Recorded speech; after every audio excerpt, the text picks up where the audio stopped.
Shashi sir ಇದಕ್ಕೆ ಎಷ್ಟು ಕೊಲ್ಲುಜಿ ಪಣ ಇರ್ತಾರೆ ಮೇರೆ ಕಡೆಗೆಲ್ಲ ಸಾಕಾದ ಕುಳಿಯರು 10 ಗಂಟೆ ಊಟ ಕಾಪಾಡು ಬಂದು.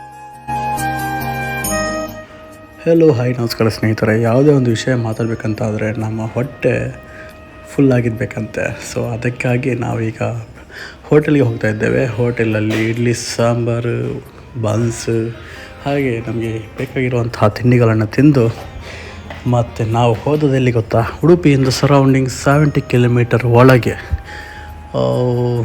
7 hour journey. Total 3 temple cover ಮಾಡಿದ್ದೇವೆ. ಆ 3 ಟೆಂಪಲ್ ಕೂಡ ತುಂಬ ಮೋಸ್ಟ್ ಪವರ್ಫುಲ್ ಆಗಿರುವಂತಹ ಟೆಂಪಲ್. ಒಂದನೇದಾಗಿ ಆನೆಗುಡ್ಡೆ ಟೆಂಪಲ್, ಎರಡನೇದಾಗಿ ಕೊಲ್ಲೂರು ಟೆಂಪಲ್, ಅಲ್ಲಿಂದ ಮಾನಗಟ್ಟೆ ಟೆಂಪಲ್, 3 ಟೆಂಪಲ್ಗೆ ಹೋಗಿದ್ದೇವೆ. ತುಂಬ ಎಷ್ಟು ಅದ್ಭುತವಾಗಿದೆ ಅಂದರೆ ತುಂಬ ಅದ್ಭುತವಾಗಿತ್ತು. ಸೊ ನಾವೀಗ ಮೊದಲನೇದಾಗಿ ಆನೆಗುಡ್ಡೆ ಟೆಂಪಲ್ ಹೋಗ್ತಿದ್ದೇವೆ. ಸೊ ಇಲ್ಲಿ ಕುಂಬಾಶಿಯಿಂದ ನಾವು ರೈಟ್ ತೊಗೊಳ್ಬೇಕು. ಉಡುಪಿಯಿಂದ ಕುಂಬಾಶಿಯಿಂದ ರೈಟ್ ತೊಗೊಳ್ಬೇಕು.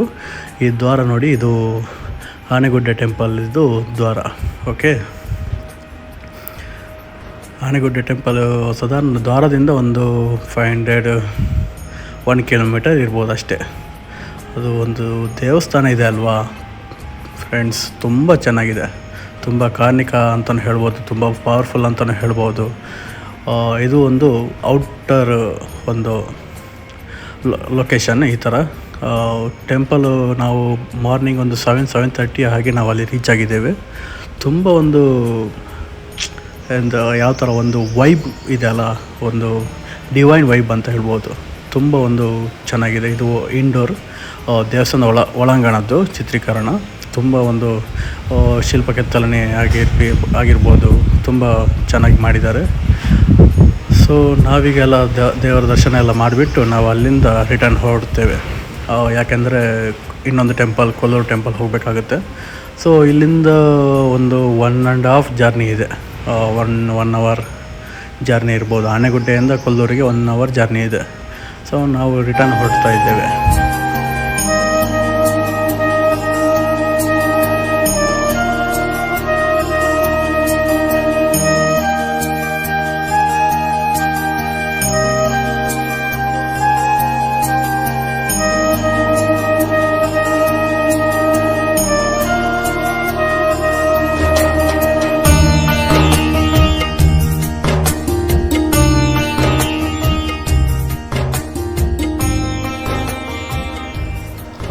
ನಾವು ಹಾಗೆಯೇ ಕೊಲ್ಲೂರು ಹತ್ರ ಬರುವಾಗ ಒಂದು ಫಾರೆಸ್ಟ್ ಏರಿಯಾ ಎಲ್ಲ ಸಿಗುತ್ತೆ. ಆ ಫಾರೆಸ್ಟ್ ಏರಿಯಾದಲ್ಲಿ ಸ್ವಲ್ಪ ನಮಗೆ ಅದರಲ್ಲಿ ಫಾರೆಸ್ಟ್ ಡಿಪಾರ್ಟ್ಮೆಂಟ್ ಅವರು ಹಾಕಿರ್ತಾರೆ.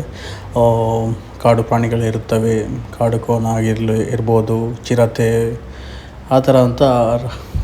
ಪ್ರಯಾಣ ಮಾಡುವಾಗ ಸ್ವಲ್ಪ ಜಾಗೃತಿಯಲ್ಲಿ ಪ್ರಯಾಣ ಮಾಡಬೇಕಾಗುತ್ತೆ.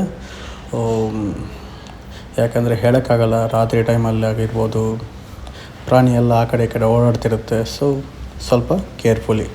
ಸೊ ನಾವು ಬಂದಿರೋದು ಕೊಲ್ಲೂರು ಮೂಕಾಂಬಿಕಾ ದ್ವಾರ. ಆಲ್ಮೋಸ್ಟ್ ದೇವಸ್ಥಾನದ ಎಂಟ್ರಿ ಬಂದಿದ್ದೇವೆ. ಇದು ಇಲ್ಲಿಂದ ನಮಗೆ ಸ್ವಲ್ಪ ದೂರ ಅಷ್ಟೇ.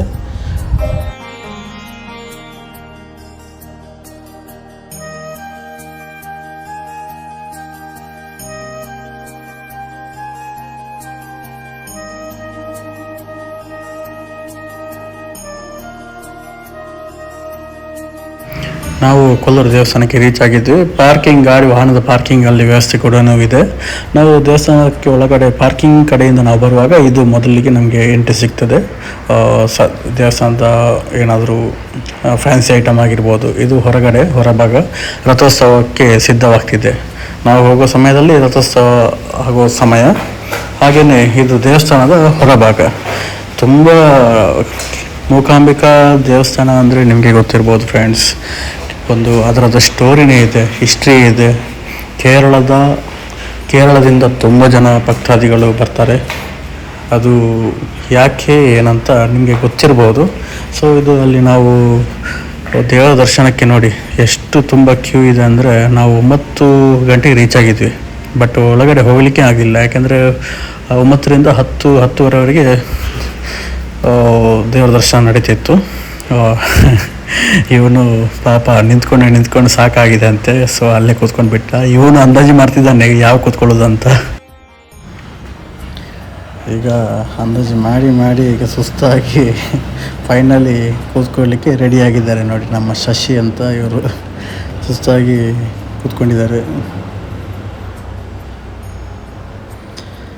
ಕಡೆಗೂ ಫೈನಲಿ ಸ್ವಲ್ಪ ದೇವಸ್ಥಾನದ ಕ್ಯೂ ಎಲ್ಲ ಮುಗಿದು ದೇವ್ರ ದರ್ಶನ ಎಲ್ಲ ಮಾಡಿಬಿಟ್ಟು ನಾವು ಹೊರಗಡೆ ಬಂದ್ವಿ.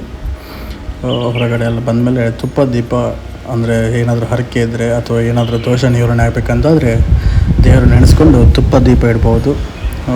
ಒಳ್ಳೆಯ ಒಂದು ಪವರ್ಫುಲ್ ಅಂತಲೇ ಹೇಳ್ತಾರೆ. ಹಾಗೆಯೇ ಲಡ್ಡು ಪ್ರಸಾದ ಅದೆಲ್ಲ ಈ ಕೌಂಟರಲ್ಲೆಲ್ಲ ಸಿಗುತ್ತೆ. ದೇವ್ರ ದರ್ಶನ ಎಲ್ಲ ಮಾಡಿ ನಾವು ಸ್ವಲ್ಪ ಮನಸ್ಸು ನೆಮ್ಮದಿ ಶಾಂತಿ ಸಿಗುತ್ತೆ ದೇವ್ರ ದರ್ಶನ ಮಾಡಿದರೆ. ನಾವು ಕೂಡ ತುಪ್ಪ ದೀಪ ಇಟ್ಟಿದ್ದೀವಿ.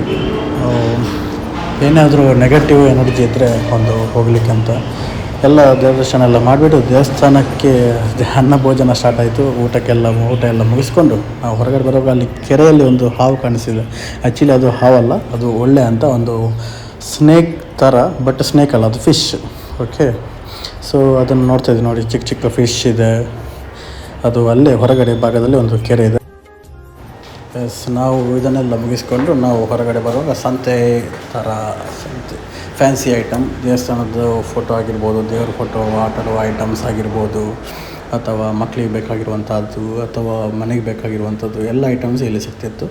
ಸೊ ಮಕ್ಕಳಿಗೆ ಅಂತ ಆಟಾಡಲಿಕ್ಕೆ ಒಂದು ಚಿಕ್ಕದು ಒಂದು ಕಲರ್ ಬರುವಂಥ ಒಂದು ಬಾಲ್ ತೊಗೊಂಡು ಅಲ್ಲಿಂದ ನಮ್ಮ ಪ್ರಯಾಣ ಮುಂದಿನ ಟೆಂಪಲ್ ಯಾವುದು ಗೆಸ್ ಮಾಡಿದ್ರೆ, ಇದೆ ನಮ್ಮ ಟೆಂಪಲ್ ಮರಣಕಟ್ಟೆ ದೇವಸ್ಥಾನಕ್ಕೆ. ತುಂಬ ಪವರ್ಫುಲ್ ಆಗಿರುವಂತಹ ದೇವಸ್ಥಾನ ಅಂತ ಹೇಳ್ತಾರೆ. ನಿಜವಾಗ್ಲೂ ಪವರ್ಫುಲ್ ಆಗಿರುವಂತಹ ದೇವಸ್ಥಾನವೇ. ನಾವು ಹೋಗಿರುವಾಗ ನಮ್ಮ ಕರೆಕ್ಟ್ ಸಮಯಕ್ಕೆ ನಮಗೆ ದೇವರ ದರ್ಶನ ಸಿಕ್ತು.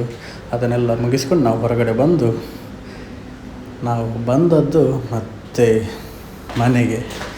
ಇವತ್ತು ಒಂದು ನಾವು 7 ಗಂಟೆ ಜರ್ನಿ, 70 ಕಿಲೋಮೀಟರ್ ಹಾಗೂ 3 ಪುಣ್ಯಕ್ಷೇತ್ರಗಳ ಬಗ್ಗೆ ನಾವು ಸುತ್ತಾಡಿದ್ದೇವೆ. ನಾನು ನಿಮಗೆ ಅದರ ಬಗ್ಗೆ ತಿಳಿಸಿದ್ದೇವೆ ಎನ್ನುತ್ತಾ ಇವತ್ತಿನ ಕಾರ್ಯಕ್ರಮ ನಿಮಗೆ ಇಷ್ಟ ಆಗಿದ್ದರೆ ಲೈಕ್ ಮಾಡಿ, ಶೇರ್ ಮಾಡಿ, ಸಬ್ಸ್ಕ್ರೈಬ್ ಮಾಡಿ ಅಂತ ಹೇಳುತ್ತಾ ಟಾಟಾ ಬಾಯ್ ಸಿ ಯು ಅಂತ ಹೇಳುತ್ತಾ ನೆಕ್ಸ್ಟ್ ವೀಡಿಯೋದಲ್ಲಿ ಸಿಗೋಣ.